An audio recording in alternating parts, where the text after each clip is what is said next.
What's up, YouTube? So Dylan was doing a crank sensor on the 2016 Jeep Patriot crank sensor that we had to do 3 times to get it right, only because of product failure.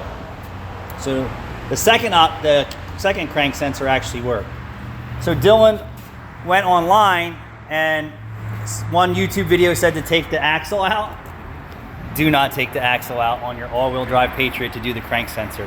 The easiest method is what all data recommends, is take the airbox out and gain access from that side.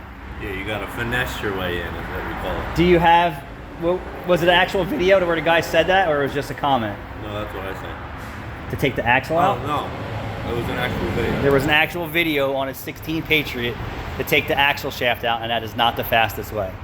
Take the airbox out, take the shield off from gain access, all right there.